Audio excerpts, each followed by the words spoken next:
What it do? Can you believe it? Episode 40 frickin' 9 right here. DivaSpeak TV, Amanda DV here. You met Cousin Sassy and I got another one for you this week. Stay tuned.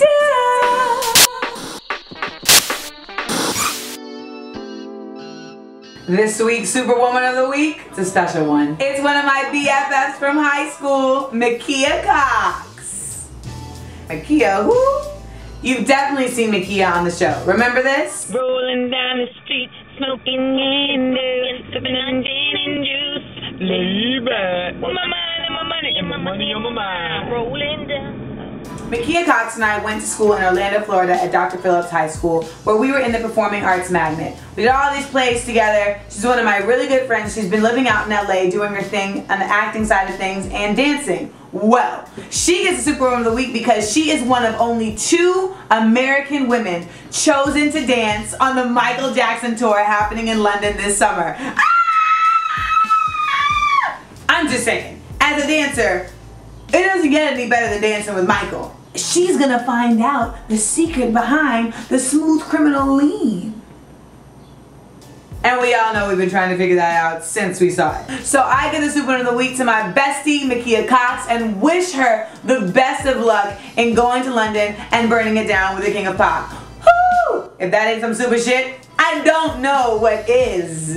Hee hee.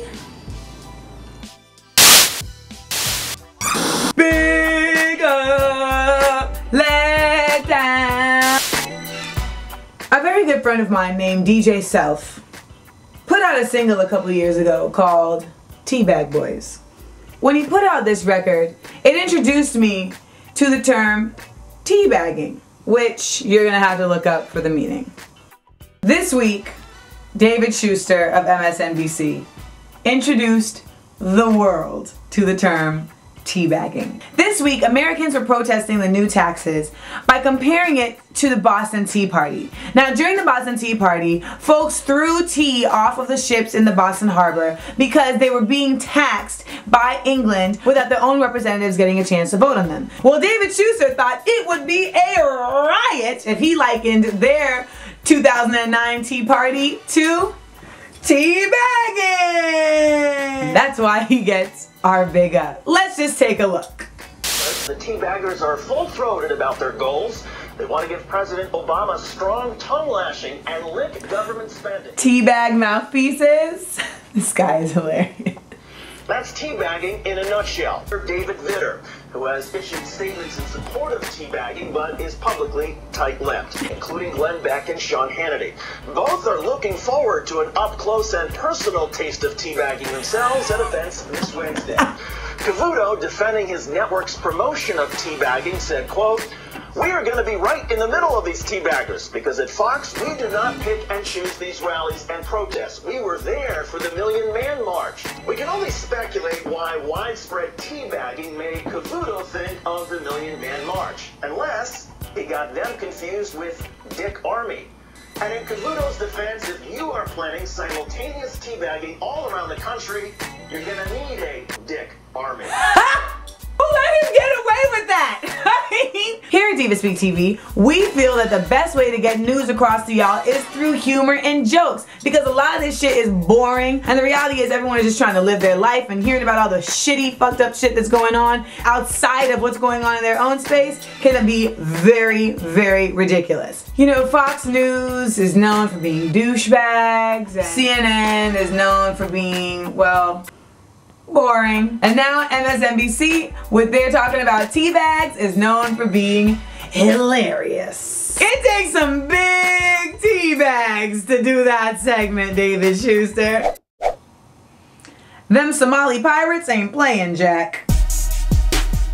What happened to the pirates of yore? You know, the old school cats with the buckles on the shoes and the 3-cornered hats and the ruffles and the hook, singing oldies like this. Yo ho, a pirate's life for me. Not these new cats. These cats be who-riding on these ships. Keira Knightley wouldn't stand a chance with no Somali pirates, that's for damn sure. Tell that ass up.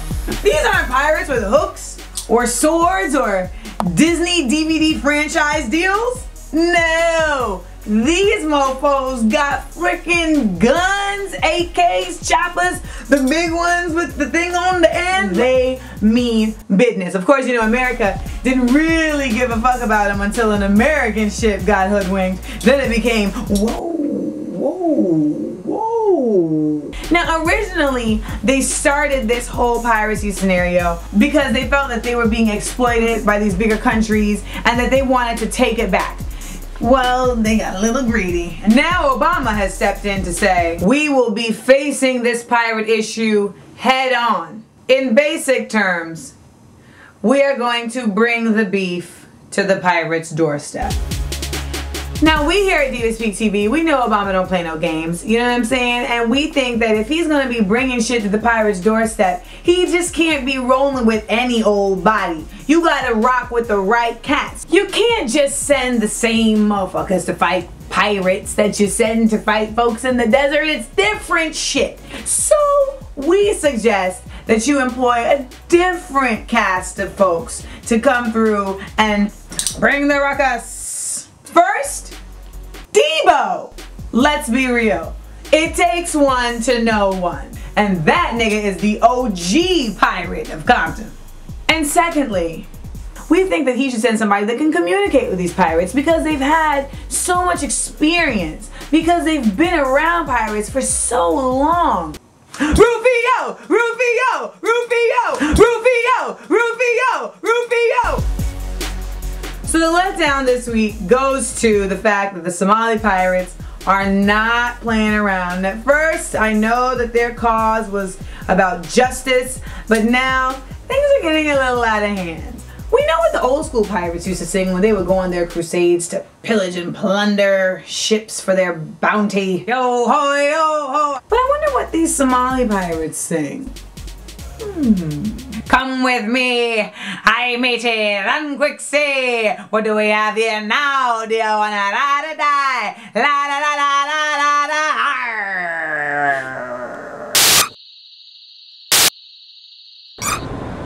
Hey guys, it's Becky bringing you news from the black white girl perspective. Black Becky, bringing Hollywood to the Black Becky, Black Becky. Yo, I'm saying, Ma, what's really good? Ew, did you just touch me? So let me give you guys some background on like who I am. I was born in California and I went to Hollywood High School, which is why I know like everybody. Then I moved to New York to go to Columbia University in Harlem, and I actually got onto the show Harlem Heights. And then they cut me from the show because they said I don't have enough black friends. Whatever, the hills is hotter anyway. So funnily enough, I get a Twitter from my friend Amanda Diva, who is my roommate at Columbia. She says, listen, I have a show called DivaSpeak TV and I need somebody to give pop culture news. Would you be able to do it?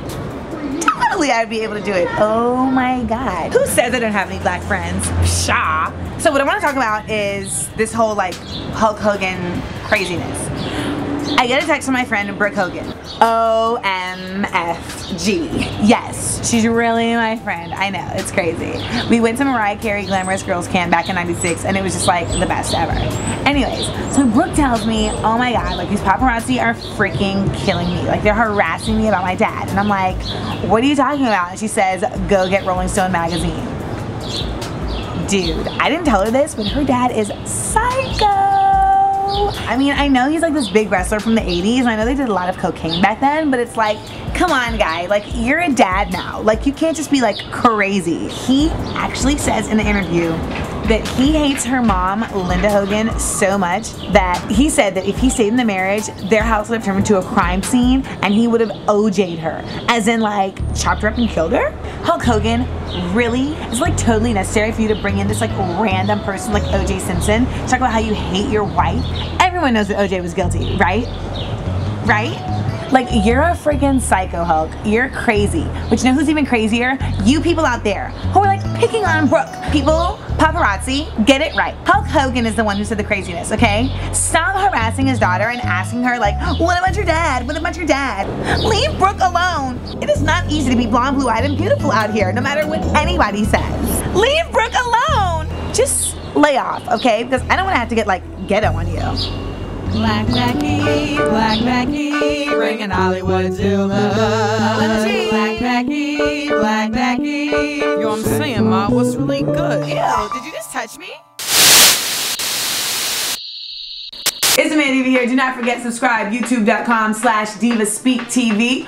Also, we gotta shout out Artech NYC for doing the best graphics ever in the history of the freaking world. Shout out to This Is 50 and all of our other syndicates. Don't forget you can also check out our other show, Diva Y'all, for the best in interviews over on KarmaLoopTV.com. Have you downloaded my free piece, Spandex Rhymes and Soul? The first video for Devils, produced by Chuck English from the Cool Kids, is coming very, very, very soon. So make sure you keep your eyes open and your ears to the streets for that, alright? If you want to book Amanda Diva to perform or host any events, make sure you hit me up over at twitter.com/Amanda Diva. We're out of here. It's sunny outside. Yay! I'm telling y'all, I ain't playing this summer. I ain't playing.